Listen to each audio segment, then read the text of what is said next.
You see the lights. The band is a wall of sound behind him. He's in one of the jumpsuits. Maybe the white one with the peacock, or the sundial one. It's bright. It's loud. And he's a blur of motion. He steps forward, grabs the microphone, and leans into it. The song starts, but he doesn't just stand there and sing, he moves. Not like he did in the 50s. That was a boy's energy, all wiggling hips and shaking legs. This is different. This is a man's energy. It's controlled, it's powerful, and it's a little bit dangerous. He gets to a certain part in the song, the dramatic part. The band builds and builds. He crouches low, like a panther. His left leg is forward, his right leg is back, a deep, wide stance. His hand comes up, fingers straight and tight. It's a chop. He slices the air, then another one. He's not just dancing, he's performing martial arts, karate. And it looks real. It looks intense. He's sweating, breathing hard. The look on his face is pure concentration. He's fighting the song as much as he's singing it. And right there, in that moment, a story was born. It's a story people still tell. They say that during one of these performances, with the lights flashing and the crowd screaming, he went too far. That one of those precise, powerful hand chops wasn't just for show.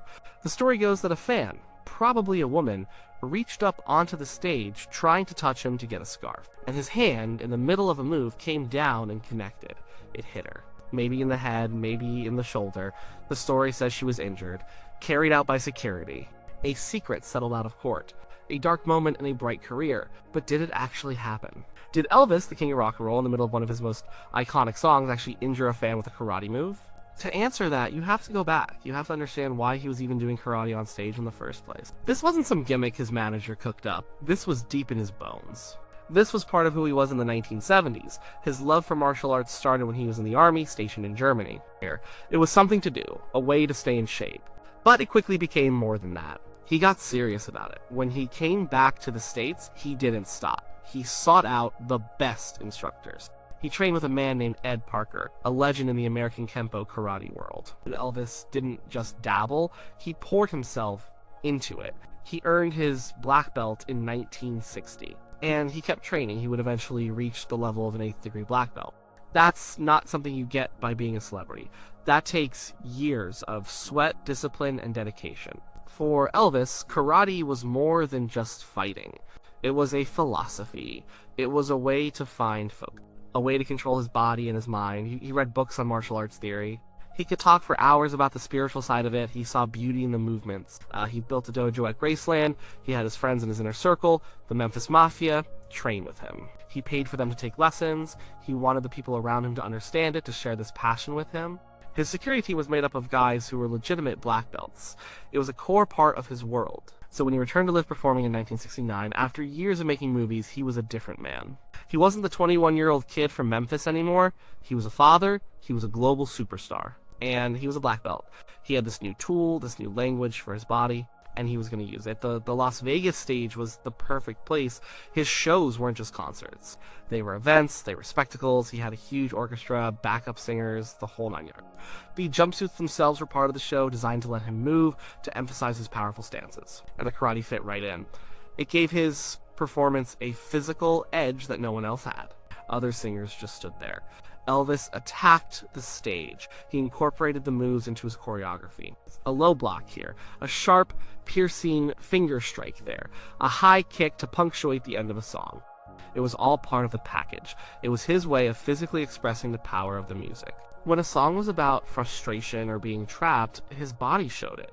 He would chop the air as if breaking through an invisible wall. When a song was triumphant, his kicks would be high and proud. It was a physical manifestation of his emotional state. It was honest. And no song got a more intense physical performance than the one at the center of this rumor. It was his big comeback hit, a song about distrust and paranoia in a relationship. It's a song with incredible tension and release. It starts with a steady, driving beat, but it builds and builds to a huge emotional climax. The lyrics are desperate. We can't go on together with suspicious minds. He sang it with real feeling. You believed he was caught in that trap, and then came the bridge. The part where the tempo changes, where things slow down, the band would get quiet. The lights would focus on him, he'd act out the pain of the song, and then the false ending. The band would stop completely. For a few seconds there would be silence. Just him, on stage, holding a dramatic pose. Often it was a deep karate stance, frozen in time.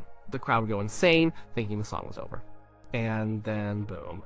The band would crash back in, louder and faster than before, for the final, explosive outro. This was the moment. During that final frantic minute of the song, he would unleash everything. It was a flurry of chops, kicks, and lunges.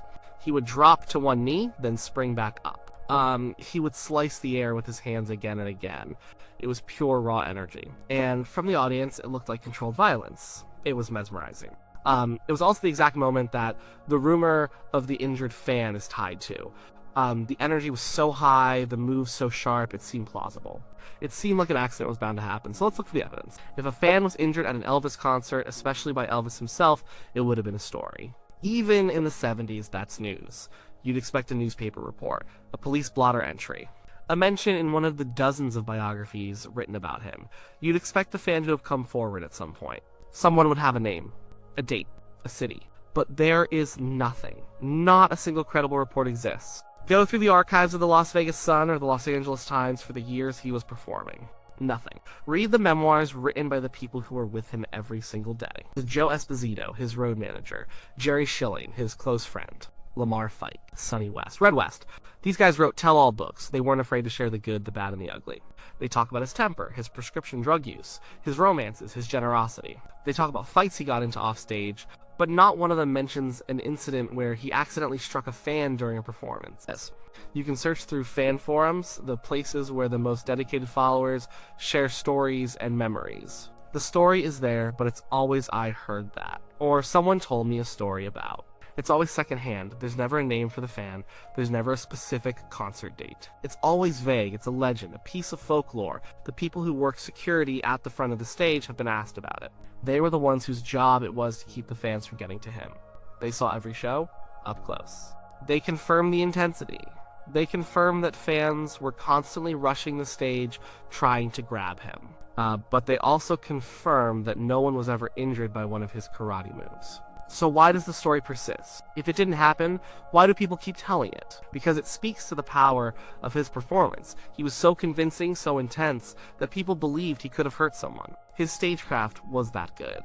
The moves weren't fake, he was a real black belt, but they were still part of a performance. They were choreographed. He knew exactly how far to extend his hand. He knew where the edge of the stage was.